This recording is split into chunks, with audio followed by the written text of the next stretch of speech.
You're listening to the Slow Ride Podcast.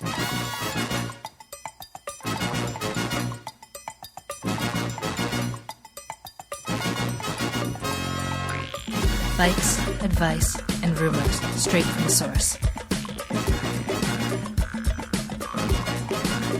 TheSlowRidePodcast.com and on Twitter at TheSlowRidePod.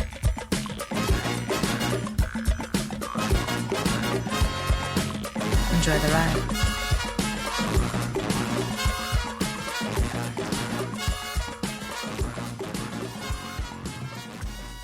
Hello and welcome to the Slow Ride Podcast. This is Tim Hayes, or as they call me, the Butterfly, coming at you from Orlando, Florida. What do you guys think of that? I think it's terrible. I'm going to go back to the drawing board. Why do they call you the Butterfly? It was just the nickname I found that they call Thomas Dumoulin. Really? He's nicknamed the Butterfly. Call him that? I don't know, but I was like, that's a really good nickname. So I wanted to change my nickname. Maybe if you were like a really good climber. Okay. I'm a good climber, though. Maybe they could call me the Feather because I descend like one. What's the first guy in Mike Tyson's Punch-Out? Can't you be like Tim Glassjaw Hayes? No, it's Glass Joe. Okay. All right, so I'm coming. It's nice here. Where are you guys? Okay, at? I'm a little guy. I'm in Minneapolis. It's also really nice here. So, there you go. Oh. Well, you guys are lucky.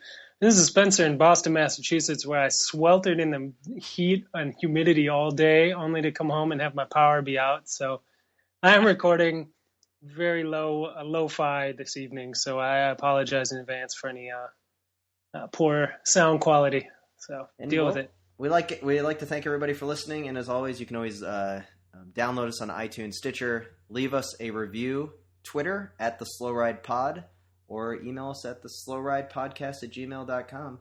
And guys, right away, the first question that we received on Twitter is from Jared Nieders. Who is the best rider in the Tour de France 2015? Choose amongst the following: A. Peter Sagan, B. Peter Sagan, C. Peter Sagan. Oh, well, that's easy.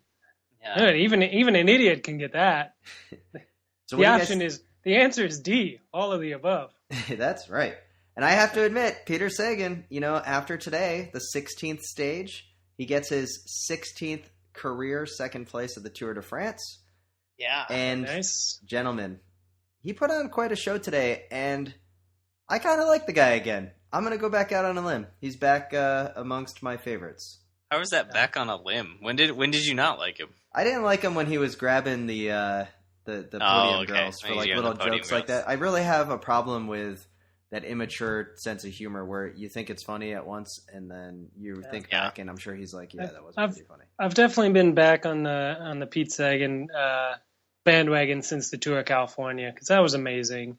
Yeah, and I saw him on this stage with the two Cat 2 climbs, and everybody was like, oh, well, he's just going to get the sprint and then he's going to go back and not do anything. And I was like, I don't know, you guys. I think he's going to go for it.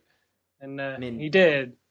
How about today's, So he doesn't win the stage today, but he was obviously the strongest guy in the climb. He just miscalculated the tactics, and he still came pretty close. But man, it was pretty exciting to watch. And you know what?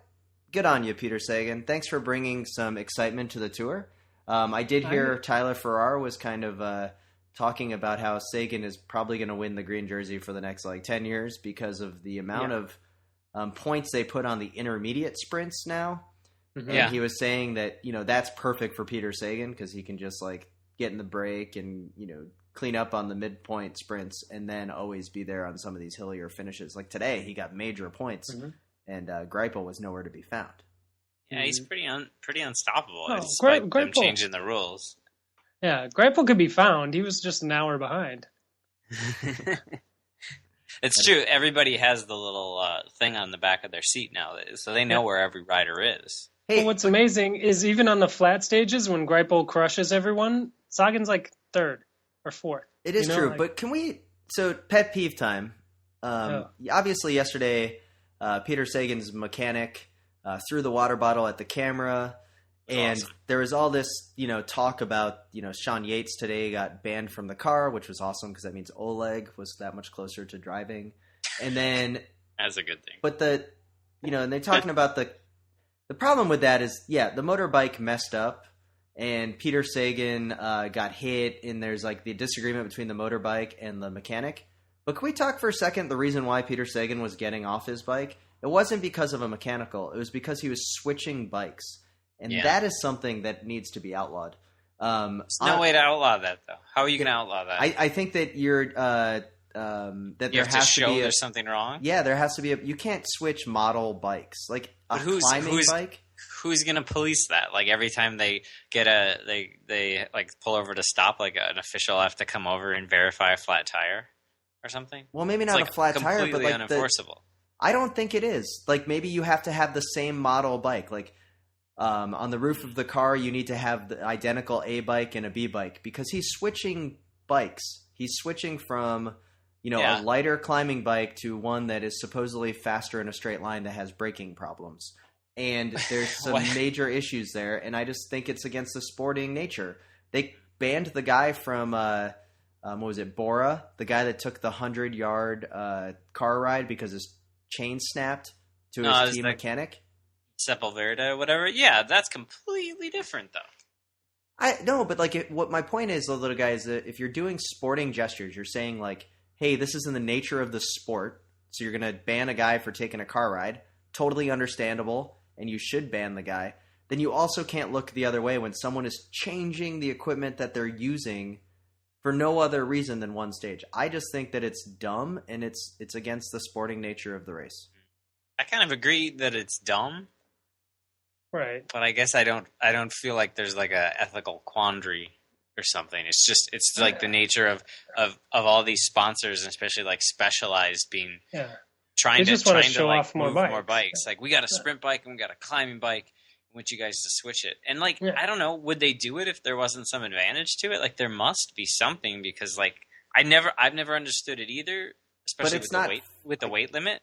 Like if there was no weight limit, it would totally make sense that like before the last climb, Quintana would get on a bike that weighed 5 pounds. You know, because he's small enough, and then he'd have just a crazy advantage. Like if it was whatever, I don't know when the weight limit got imposed. Yeah, even the overbuilt sprint bikes are hitting that limit. You know what I mean? Like, yeah.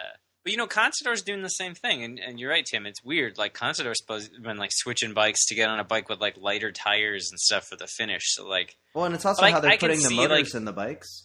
Yeah, I mean that's the way Contador's been putting the motor in his bike. The problem is his motor hasn't been working very well, so they gotta work on that. I just anyways, I said my piece. I'm just not a major fan of it, and Peter Sagan's mechanic has one good arm, good motion. You guys are having your little fun over there, but talking about Pontiacs, and so guys, 16th stage. We could care less about the winner. Of course, we're talking about the descent from hell. Every tour that goes down it seems to be crazy. Of course, Josipa Boloki was career-ending or near career-ending on his descent. And then the famous scene of Lance going across the grass. And that may have been the moment that I decided I didn't like Lance Armstrong. Because he's like, it's like cyclocross, which, and Phil and Paul were talking about that the whole time. That's a weird reason to not like him, because he like made an evasive move, and then somebody else claimed that it was like cyclocross. Like he didn't. I know. He didn't like quickly grab a microphone and be like, "That was the coolest thing I ever." Yeah, when that actually happened, when we were watching that, I actually was like, "Holy crap! Like this is awesome." It was awesome. It was just. Let's talk about today's crash on the descent. So yeah, we all knew this descent was tricky. We all knew there were a couple of tricky bends in there. Yeah, we watched the leader pretty much go off the road. And Sagan the same spot? Sagan didn't do it as bad, but definitely didn't judge that corner perfectly. But yeah, man, the rest of the time, it was amazing to watch. Like he was basically putting his chest on the saddle and railing these corners going down that hill. Frightening. How did his wheel stick? I don't know. Like he was getting in that aero tuck position for like every half second that he could, and then jumping back out of it the last second and throwing all his weight one direction and making these hairpin turns. And I bet what he did. It's motorized open. I bet his front wheel, he had 4-wheel drive, sort of like a 2-wheel drive system going on, so he had more traction. The guy that was going down the mountain with Sagan had all his weight over the rear wheel. It was just interesting to see the different descending styles between those two guys. I think it was the Colombian guy from I don't even know. From I Am Cycling, yeah. Yeah, I Am Cycling. Thank you. But let's talk about the crash of crashes for this year's tour. We haven't seen a crash like big this. Controversy. We haven't seen a crash like this since the guy from Barlow World went off the side of the road. And of course, we mentioned that 2 weeks in a row now. I know. It's the new George Hincapie. We saw it like last tour. And yeah, well, sure. But we're talking about Geraint Thomas going into a pole who it looks like he moves his head at the last minute and grabs onto it with a hand so he doesn't go hurling down the mountain. And then he gets up and finishes 40 seconds down. But of course, that's not the real story about the crash. Spencer? Yeah. The real story that Twitterati have been exploring in depth. Whose fault it was that Geraint Thomas ended up into that pole. That's a drum roll. And the answer is... What the hell is that noise? It's a drum roll, Spencer. It's Whose fault terrible. was it? That's the worst thing ever. Okay, how about... Is this better? No. Okay, I'll stop. I lost my train of thought. What were we talking about? Oh, shut up. Tell us whose fault that people on the internet... I guess I'm going to edit all this now. You ruined it. Yep. So it's pretty obvious watching the live video that Warren Barguil kind of took a horrible inside line and tried to dive bomb everybody like it was a Cat 3 crit racer. Couldn't quite hold that line and ended up tripoding basically through Geraint Thomas and off the side of the road himself. It may have been the worst line ever in cycling. Yeah. He kept it together a little bit and got around the corner and stuff, but whoa! He hit a spectator down the hill. Well, yeah, but he didn't fall off the cliff like Thomas did. Okay, so are you going to tell us a story about who really caused the crash? Well, upon further investigation, it looks like there was some argy-bargy between TJ and Barguil. Barguil, at the end of the race, apologized for his actions, but said it was TJ's fault. Which TJ I don't know what TJ said. Are we talking about the challenger to the little guy crown at the 2015 World Championships in Richmond? Yes, the arm wrestling championships of the world. Little guy versus TJ Van Gardner. The future loser of the arm wrestling challenge. Yeah. So I don't know what his response to that was, but looking at the video, he definitely was trying to create some space to get around Gesick going into that corner, which I don't know why he was trying to do that, but he pushes Barguil off his line and takes that line, which wasn't that good in the first place. I think his original line was better. But so then they both end up taking these wacky lines, but Barguil said his hand slipped off its brake lever, so he couldn't grab the brakes, and so he went in way hot and smashed right through everyone, basically. And so it's all up in the air, but if you ask me, analysis of the video looks like it might be TJ's fault. Oh, it's just such a shame funny. that a guy from TJ BMC caused it. I mean, you think it would be a pro-continental guy that would cause these problems, according to Jim Okowitz. Yeah. Well, no. You either blame. There's like a descending order of how you do. So, like, if you're on a pro tour team, you blame a pro Conti team, and if you can't blame a pro Conti team, then you just blame a French team. Hopefully, a French team, yeah. And if barring a French team, a French rider. Yeah. I don't know, but that's sort of the order. I mean, like. So after a French team, it then goes to like the domestic teams, and then from there it's Cat 1s. Yeah, you start blaming people that aren't even there. Yeah, and then if you're you're in a 1-2 race, you blame the 3s. Like I did a crate yesterday, and before it, everybody was just like, "Oh, I hope this isn't a 1-2-3," or like, "Oh, I hope everyone doesn't start diving for corners." Like, and then if you're in a 3-4 race, you're like, "Oh, those 4s are scary. They're always diving for corners." Yeah. So if you're 4-5, then you just get to say, "Oh, some spectator threw urine on me." Oh, and which is Yeah. the next thing. Is that the Yeah. most disgusting thing that could possibly happen to a professional bike racer? I think Yeah, so. I think it is. Yeah, that's terrible. disgusting. That's pretty bad. And I hope they find the guy and string him up. But I mean, that's worse than getting sprayed with beer at Cross Vegas. was that Ryan It's Tremont, true. or who was the one that pointed out that this is the second British racer to get pee thrown at them, and then asked if it was a fetish? It was someone, Mark Cavendish. It was someone. Cavendish It was in Cavendish. 2013. Yeah, he That's claimed. I But don't then know that got what's up with debunked. the fans. That got debunked as just being warm water. It was like Mountain Dew. This is Sarah Groff, U.S. Olympian, and this is the Slow Ride Podcast.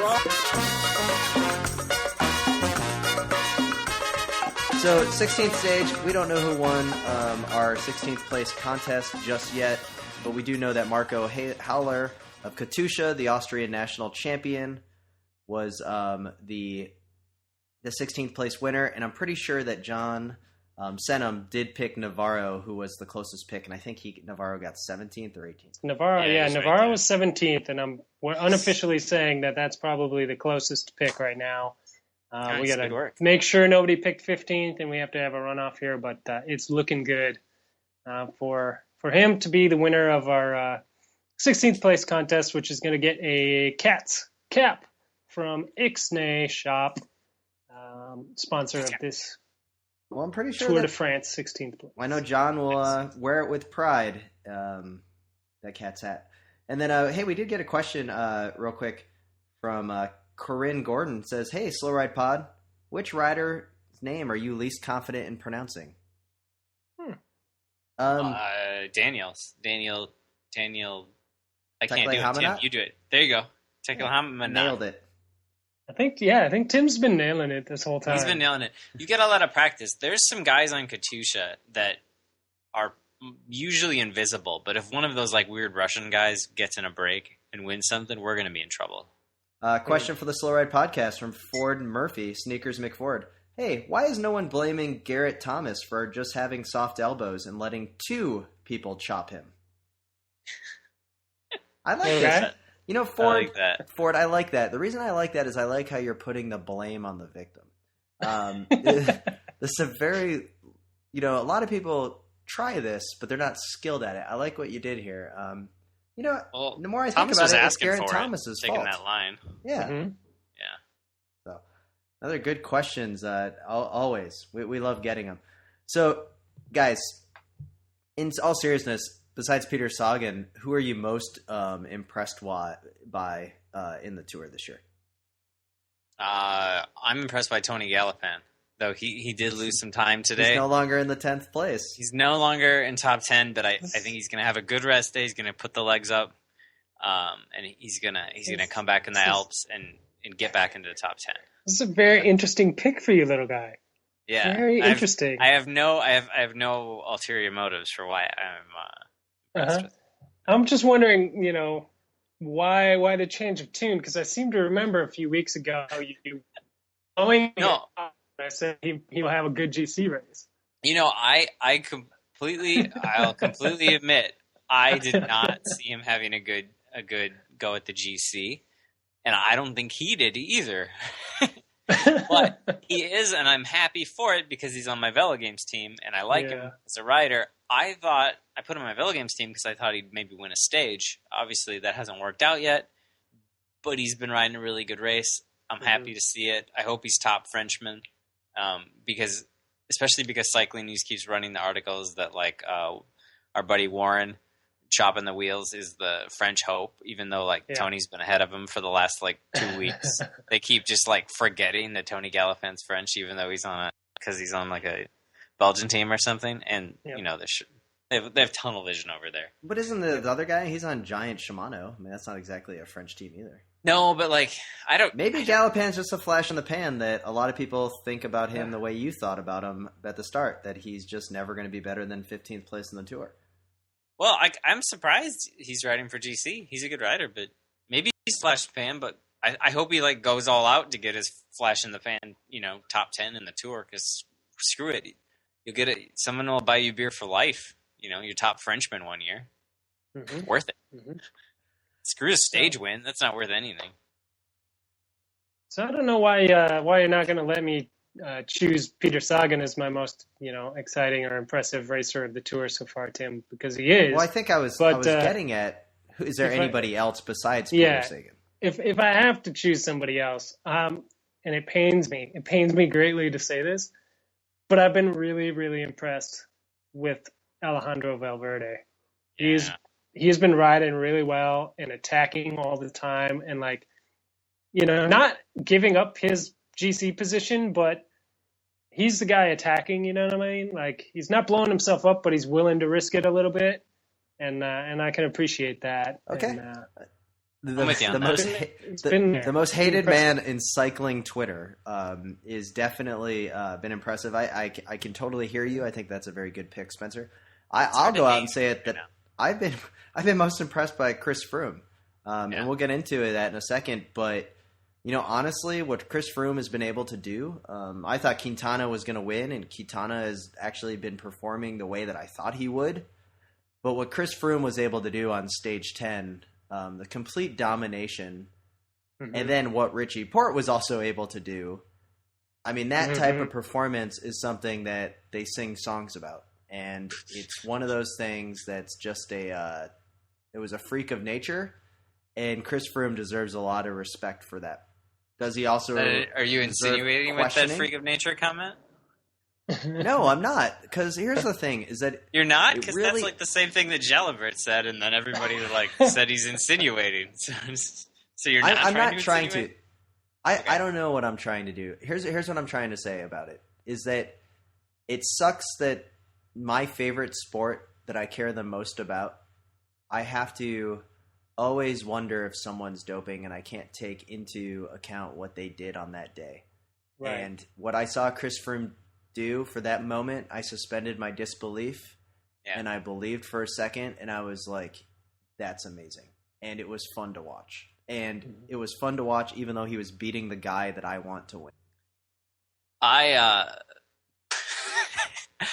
like to believe Froome, I guess, it just doesn't feel like that dramatic of a difference compared to last year. Like, Nibali probably put 7 minutes into second place by the end of the race. So as much as Froome does seem head and shoulders, and that's always suspect at the Tour, and it's hard to believe any of these guys to some extent, I just don't see any more reason to be suspect of him. I mean, how many times has it come out later that the sixth place guy was always doping? I mean, look at Laurent Jalabert. He's throwing stones in his glass house. What did he finish? Sixth? Maybe in the Tour? He's dirty as shit. And he never made it. He never won the Tour, but didn't stop him from taking everything that the doctors offered, but never asking any questions. So I don't know. Well, that's what's disheartening about the sport is you can't have a performance that's impressive without a big question mark behind it. Even if there's nothing has really come up about Froome being connected to any dirty doctors or anything like that. Yeah. But you still can't look at it and be like, well, he did that on, bread and water, so. You know what really gets me is that it goes kind of two weird ways in that, if all the best guys are there, right now, Froome gets extra questions, right? So you have a good performance and everyone's he beat Contador and he beat Quintana by that much. He's got to be doping. And then the opposite happens in that at times last year where Nibali's there, but Contador's gone and Froome is gone, then you get people, rather than asking oh, is he doping? They're like, oh, well, he only won because those other guys weren't there. There's kind of only two ways the race can work. It's either you won because you got lucky. People are like, oh, he won because Plaza won today because Sagan was too marked, but Sagan was the strongest. And if Sagan would have crushed everybody, they would have been little suspect gets that many second places, don't you think? Then he gets a first place. Must be doping. Yeah, we You're cannibalize. Damned if you don't. Yeah. We cannibalize our own sport. Yeah. And Evil Cycling on Twitter had a really good tweet today that I really liked, and it was just hey, Sky might be doped to the gills, but those bikes don't handle themselves. When he was talking about their descending, and I was that is true. And God, it's when more I think about this, it's this is the Lance Armstrong defense, right? And it's like, hey, you know, not the everyone else was doping. It's just like, you know, at what point do we just watch it for the spectacle that is the sport we love? And I'll tell you firsthand, those Pinarello dogmas, I have ridden one of those down a mountain, and it is terrifying because they handle like a noodle, like a wet noodle. They're the worst bikes I've ever ridden. Have you looked at the new pictures of the newer ones? I think they've lowered the craziness level of the fork. You know how the fork used to basically be like an S, and now like a capital S, and now it's like a lowercase s or something or whatever crazy. Yeah. Like I think they've like toned down the insanity of the shapes on those things. Yeah, they were so bad. I kind of don't like them, but I gotta say the Pinarello track bike, whatever the hell it's called, is like still to this day. It's like the one like full carbon bike that I'm like I just sort of like lose it when I see it, and I'm like, oh, I want to buy that, and then like buy all this track stuff, and then I'm like, what am I talking about? I don't want to do that. Yeah, I know you guys but are that talking bike about... just like weak in the knees, man. Yeah. I know you're talking about bikes, but we're talking about Chris Froome earlier, Oh, and I didn't want to bring sorry. this up. That Jeremy Powers had a great tweet about this whole like, is he doping? Isn't he doping? And Jeremy Powers tweeted, how come a tour winner or leader hasn't just invited a journalist to stay with him 24/7 the first 10 days of the tour? I feel that would go a long way. And of course, people brought up like, well, that was supposed to happen with Paul Kimmage a few years ago. And then out of nowhere, Chris Froome replies on Twitter, and it says it did in 2013 with David Walsh. And that was like Chris Froome's response. And then Meyerson gets in there like, and you know, says something like, don't you have more important things to do tomorrow in like 5 hours? Like, go back to bed. So then you're like, oh, who's running Chris Froome's Twitter account? But anyways, it was kind of funny that Chris Froome was responding to on Twitter in the middle of the Tour de France. What do you guys think about this whole like him doing this more testing? Because I kind of feel like he should just tell everyone to F themselves. I mean, as much as like I want more transparency, but like he doesn't even have a track record. Like, like Spencer, you said, there's no doctors. Like, there's not. Well, yeah, and I mean nothing we know of, and you know what I mean. At the end of the day, every single day of this tour, all 21 stages, and at the end of the tour itself, somebody has to win, right? Like that's why we're here. Like, whoever wins. So I mean, yeah, it's kind of a bummer that like whoever does win. Whoever is unlucky enough to cross the line first is like, yeah, well, you know, wink, wink, nudge, nudge, you know. So, hey, we really backed ourselves into a corner as a sport.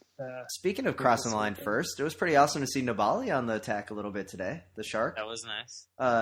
You should say, like, speaking of crossing the line 23rd or whatever he got. No, but, yeah, I was thinking, yes, and then I realized when Nibali was attacking how much I hate that Astana national championship jersey for Italy. Like, it's so sad. Really? Like he's got the Italian helmet. But I Tim, know we've talked about this many times, but guys, it's so bad.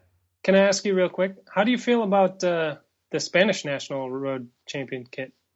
It could be better. I don't like how it's. I mean, it's just like. They're basically the exact same kit. Yeah, I know. Like, I'm not a big fan. I do like the Katusha national champion kit for Austria that I saw today. Whoa. That was fun. You are all about the Katusha kits now.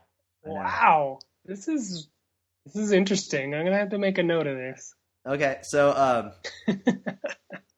hey, little guy, where were you? Well, never mind. We know you. Where were you? 8:30 at what? No, I was going to ask, like, hey, were you on your computer hacking into Chris Froome's power meter data? And then I realized you're still on dial-up. So yeah, it's hard. It wasn't you. The one you would least suspect. I have an alibi. Who was it? Spencer, your power's out, so it wasn't you. My power's not on, so I got nothing. But I mean, I think the obvious suspects here are the Russian teams, known for their hackers.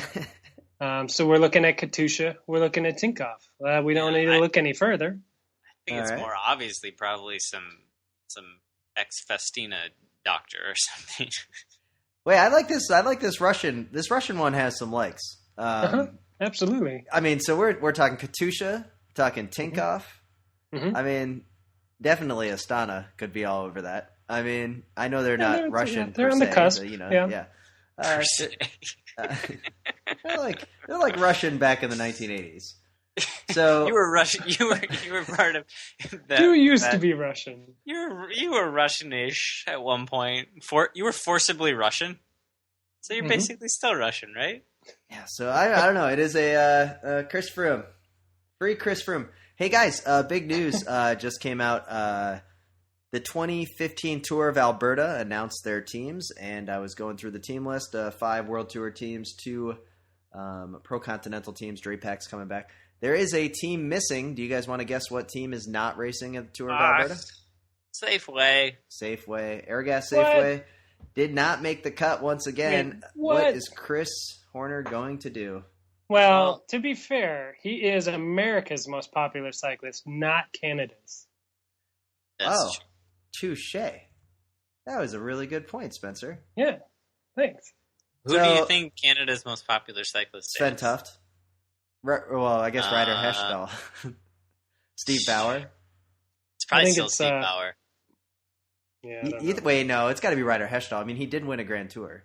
That's true. I think it's Leah Kirkman. She won last year she won the Nationals road race, crit, and time trial. She didn't defend any of them this year, but she still was on the podium of all. Wait, she won them all, and then she showed. I thought you meant like she just didn't even show up to defend them. She was just like, no, I don't. No, she was there. I don't need to prove anything. I won them all last year. Like I'm just gonna watch this year. Screw you guys. I don't want to embarrass you. People. Going out on top.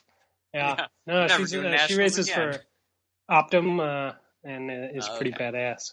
All right, so that's pretty bad. That's a good repeat. Did she win the mountain bikes too? Did she? That's what I was just gonna say. All she has to do is win some mountain bike stuff, and she's gonna be. That's gonna be tough. I mean, Canadian Eddie Merckx. Yeah, but Canadian mountain biking is, especially on the women's side, is pretty stacked with a multi-time world champion. You guys, I almost mountain biked in Canada. Like I was really close to Canada when I mountain biked last week. So little guy, you were on the road last week eating lots of tacos. You were going through the Upper Peninsula of Michigan. Did some mountain biking up there. Overall, was the mountain biking in the Upper Peninsula worthy of maybe a slow ride retreat? Oh my god. Yeah, Marquette was great. I definitely want to go back. I only rode one trail, but it was a lot of fun. It was crazy. It was like 2 minutes out of downtown. The whole town. Spencer, you'd like it. It's kind of like Moab. It's very towny. Spencer, if you want to go to Marquette, I know lots about Marquette, little guy. I could give you guys one hell of a tour. I went to school there. You know about the Dome? And you could give us one of your gross, disgusting Super Rookie tours. We don't want that. Don't want that. We don't want the Super Rookie tour. Tickets sell out fast. Yeah. That's really only a walking tour. It all happened within like 2 blocks. A square mile of the dorm. Tell me more about this mountain biking. Anyway, I don't know. Great trails in Marquette. They had a sweet system. Just a ton of trails, all kind of radiating off one like spot south of town. There's a bunch north of town, and I rode the like intermediate stuff, and it was hard. I tried one of the Black Diamond rock gardens. Not gonna happen. Nice. Way too scary, and there was a lot of like double Black Diamond stuff that I probably would have killed myself on. They have signs that are like, you can't get off this trail if you start. Your wheels will leave the ground. Do not ride this unless you are ready for it. Like, hey, what mountain bike are you still riding? Are you still rocking the Klein? Oh, of course. Oh yeah, right. Of course, that's our man. Well, cool. Right. And then all of our Upper Midwest fans should, keep that in the back of their minds. Maybe check out the Upper P. And little guys, since at this point, Spencer and I just don't know how bike racing works anymore. You did race on Sunday. How did that go for you at the South Side Sprint in Minneapolis, Minnesota? I was pathetic. I was really pathetic. Uh-oh. I don't know how many laps I lasted, but it wasn't that many. Did you get a placing? Probably not. I mean, I dropped out. No, I didn't last very long. Did you throw your bike? No, I had no reason to throw my bike. Did you do your greatest Michael Matthews impression? No, I'm not a whiny little baby. I quit and wasn't doing well, but I didn't blame a French rider for trying to take the wheel in front of me. Hey, speaking of blaming French riders, little guy, your sprinter in Velo Games, Yeah, Concard. Yeah, he almost got taken out by Sagan. Didn't have a really great sprint on the other day when Europe car was kind of driving the pace there at the end to bring in that Sagan, sprint.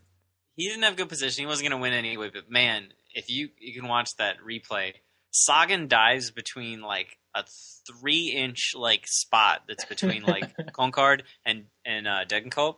Sagan just dives through it and bumps Concard, and he like loses his chain or something. And then none of those guys complained. But then after the stage, it was all Michael Matthews whining and crying because somebody tried to take the wheel from him. Yeah. It was crazy to see Sagan go into places that didn't exist in the sprint, like how he was bouncing from line to line. It was kind of like the NASCAR race in New Hampshire on Sunday. That's true. Yeah. Yeah, I unfortunately had to like see some of that NASCAR because if you watch NBC Sports to watch your tour coverage, they like immediately finish the stage and then they like quickly cut to NASCAR before any of their like hardcore fans missed 2 seconds of it. So I saw like a couple seconds before I could find the remote and turn it off. Well, Brutal. and then I don't know how you made it do that. All the primetime coverage of the tour for the last few days has been bumped by NASCAR as well. So it really got me hooked on it. So I decided I needed to go check it out. I made the trek. Yeah, I made the trek up to New Hampshire and to the New Hampshire Motor Speedway and took in the 5-hour Energy 301 firsthand, and it was I don't know, a lot like track racing actually, but with cars that were really hard to see because they were going by so fast. Well, you were like sitting front row too, weren't you? So yeah, it was. Yeah, did you see any? Would you sit front row again? Yeah, absolutely. Oh, it was awesome. Any crashes? It was the best. Yeah, I saw one dude, number 19. I don't know, hit the wall. Number 19. That's Carl Edwards. Yeah, he got bumped, and he went sideways. He hit the wall, but then he kept it together and kept going. They didn't even call a caution. So was there any drama like on the track, like with people throwing helmets at each other, complaining to the officials? I didn't see any of that. You know, but I did see one little guy not tire ready. fire, so that was pretty sweet. Every time I go to New Hampshire, I expect to see a tire fire of some kind, but this one was spectacular. Was it anybody wearing Zubas? Not that I saw. No Zubas. That's not sounding like the Velodrome. So if it's like track true. racing, are the officials paying attention? Like seemed, when somebody like a crash happens, does everybody look over at the officials and the officials are like, what happened? Well, Wait, are you up a lap or down a lap? They just call it, hey, 48, what lap you on? Yeah. I don't know. I was in the bathroom. God damn it. I was in the I'm bathroom. on even laps. I didn't go down. I've had that argument so many times. Who would drive around at half speed of everyone else and yell at everyone? Hey, a lot of people give me flack about my track racing career. I am a cat too, but just for all the listeners out there was one time where a guy, I don't even know what he did, but I think he yelled at me or made fun of me or said something very derogatory. Probably just chopped you or cut you off or did something. And so then I decided, it was a missing out, I think. So I decided rather than leaving the track, I was just going to go really slow so that every time the field came by, I could ride right next to him and just yell at him. Yeah, you'd swing up track. I swing wait up for the pack to come around. Week? Who was this? What's that? I don't know. Well, I don't even think I remember. was there this week. Ah, dude, this was the blog epic. post of all blog posts. This was the start of the Was this of on the end. bike throw. Yeah. Okay. So good times out on the Velodrome. Hey man. guys, which post Tour de France party would you rather attend? This is a question from Velo Spence. Okay. It's pretty easy. What I are am my going options? to whichever one Mario Cipollini is at. No. I am going to the Luca Paolini party, so probably the Katusha party. Actually, the VIP party. Probably not. I think he got kicked out of that with party. Pipo. Yeah, he's probably not at that party. Dude, there's gonna be a Luca party. And Come on. People's at the Cipollini party. Did you see? and- No, people's probably throwing his own foam party. So, little guy, I know that you're the only one that really goes into Barnes and Noble anymore amongst us because you're still working downtown. Yeah, occasionally. So when you go They still probably have the Giro recaps up. Well, so have you seen the new? You guys know Peloton magazine, right? The cover story of Peloton magazine's all about Luca Paolini. Is it? Like, it's his photo on the front with the beard, and it's totally zoomed in so that like an enterprising individual that goes to the downtown Barnes and Noble could easily just bring some white out and have a lot of fun with every magazine cover. I haven't seen that yet. I haven't been in there in a few days. It's gone last week, but that's cool. Yeah. Maybe I'll do that tomorrow. Hey, what are the sidewalls of Peter Sagan's tires made of? How can they be that sticky and fast? That's from Ed Merritt. I think they're made from baby seals. You think he rubbed too much pine tar on them? They're going to get him for that pine tar too far up the sidewall. Throw him out of the game. That's why he's switching bikes all the time. He's probably got sandpaper in his pocket. He's always licking his finger and rubbing it on the tire. Mm-hmm. Mm-hmm. It's all I don't know. Cycling is basically baseball. I think it's probably just coded in his sexual prowess. Oh, hey guys, we're getting near the end of the podcast here, and Are we? I've been. This is actually the truth. So I've been going on morning bike rides, and the last few days I've been riding my bike up to the starting spot, and the whole time in my head, I'm coming up with the paragraphs that you guys are going to have to read when I win the Velo Games challenge here for the Tour de France. I'm currently 200 points up on both of you. Oh, Spencer's in last place. That's going to be gone in like 2 seconds Wednesday when one of my guys attacks one of your guys. I wouldn't get too comfortable with 200 point lead. I think I've got this one in the bag. But it should be noted that our top place teams are tearing it up. Yeah, they're destroying it. Destroying it. All the way at the top. We have Team Sticky Bottle, and then we have Team Cute or Pro, and Team Too Tired. All three of those teams are over 5,000 points, and very, very impressive.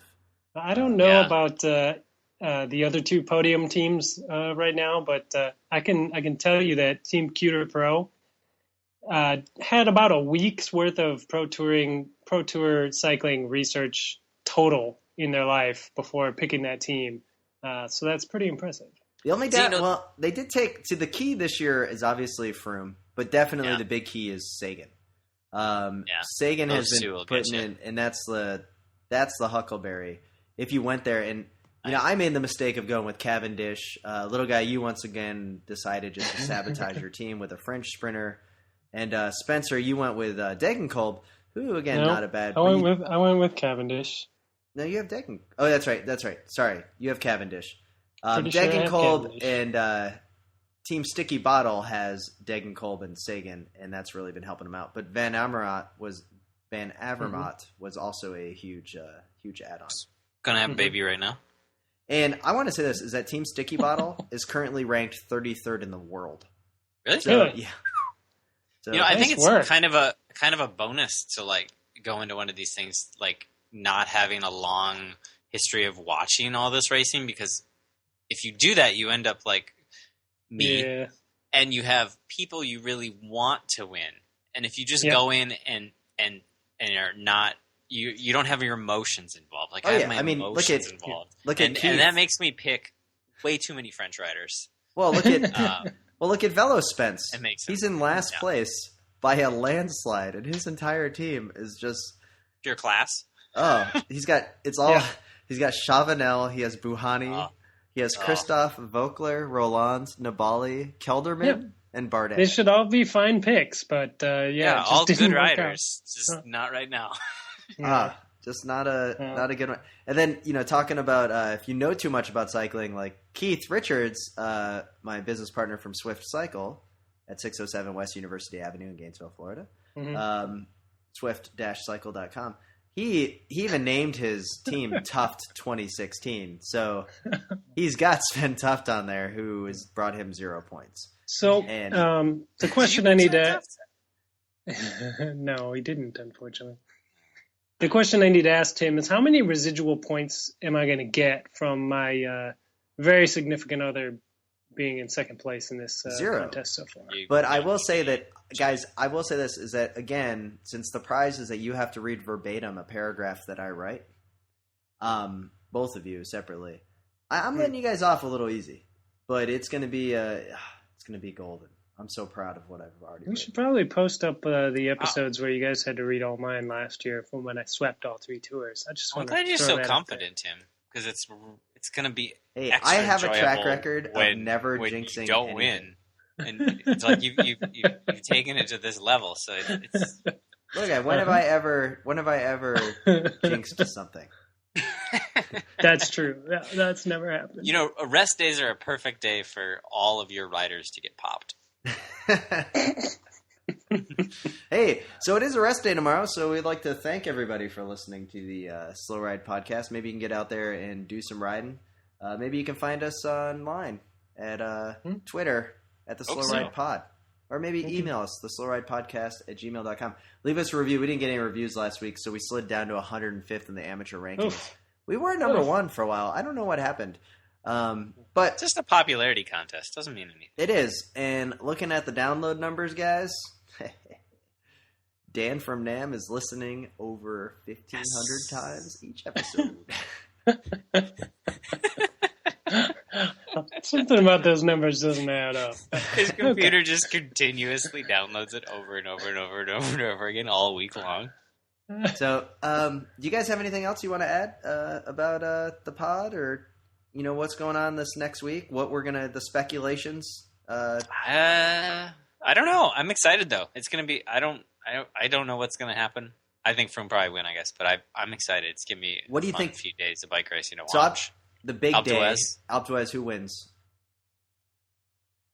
I bet Froome wins. Yeah, I'm like the way it's going now. I think that he took a second out in Nairo just the other day. Like on that mountain. That little finish. sprint. And yeah, I think that the but I think there's enough Podium. Class. I think there's enough class climbers out there that are like an hour behind. Then we could see a Pinot win on Alpe d'Huez, or we could see somebody like that. Ooh, a Frenchman. Do you think? There's no descending. So be good. Yeah. Do you have? So you think Perito maybe get a third stage win? Well, he kind of sat up the last few days. Like he took some time back with some of those wins, and he could have maybe really fought hard to maybe get like a top 10 or something. But he kind of like took it easy the last few days. I think he's saving himself. Mm-hmm. He's gonna probably try to win a couple stages here. I think he's going to go for it like every day in the Alps. That's what I see it. Final podium. I will go with Froome, and then I'm going to go actually Nairo, and then I'm going to go Valverde. I think it's going to be a movie star sandwich on the podium of Chris Froome. Mm. But you guys? I think TJ might hang on. No. But I think Nairo's second. I don't know if Valverde can pull it out. He always has a bad day, and he hasn't had his bad day yet. And the Alps are going to be brutal and long and hard. And if he has his bad day coming up, unless the last day is his bad day. Top place Frenchman, is this is the culprit of the crash going to be the top place Frenchman, or do you think Galopin's going to be able to come back and take it? You guys, let's all get behind Galopin. You don't want me getting behind him. Let's put aside our fellow games thing and let's send good vibes. I've been there for weeks and weeks. Yeah. Anyway, so who do you got, Spencer? Podium wise, at this point, nothing that I think was going to happen is anywhere close to happening. So I'm just going to go out on a limb and I'm going to say top step will be Contador. Second step will be Nibali. Third step, Tyler Farrar. Thibaut Pinot. Thibaut. Oh man, maybe Mollema. Maybe Mollema will find some crazy stuff is going to happen in the Alps. So things are going to just you're not going to see it coming. There's going to be a big shakeup. We're going to want to be glued to your screen. You're definitely going to want to watch it. I'm looking in the crystal ball, and I see that they're going to kick Chris Froome out of the tour for motorized doping. Man, we should. This whole time inside that Pinarello fork. That's why it's so curvy. Yeah. The motor has to be at a certain angle. So, hey, we did get one final comment from friend of the podcast, longtime listener, first-time caller, Brandon Gavick, who you may remember we promoted the Louisville 2013 foam party with. Oh, you guys! I just threw away my foam party water bottle this last weekend. Former U23 USA Crits champion Brian U25, but that's okay. Of Team Abercrombie Fitch, he said that he wants to make it very clear it is okay to wave to individuals that have rolled up the bottoms of their bib shorts to control tan lines, and have also gone full Euro where they've rolled up their sleeves, or full Chippo, where they roll up their sleeves to get the guns out for sun. He said, not a sleeveless jersey, but if you see a roadie out there that's, got the legs rolled up and the sleeves rolled up, you still need to wave. Oh yeah. So I think the rule is you can wave it. You should wave at anybody else who's in spandex out there that you're crossing paths with. Hey, Sarah, my wife, was saying you should just wave to anybody that's riding a bike. What the hell? If you're out in the middle of nowhere on some sort of training loop, yeah, I would agree with that. If you're going down the commuter path on your way to work, no, there's no point. Don't wave to everybody. You'll be annoying. I don't know what commuter path you're on, but the ones down here, there's only like 2 or 3 people. So, well, maybe that's different. I guess so. Huh. All right. Well, we'd like to thank everybody for listening, and as always, don't be that guy on. I really messed this up. Try again. The Slow Ride Podcast. Bikes, advice, and rumors straight from the source. TheSlowRidePodcast.com and on Twitter @TheSlowRidePod.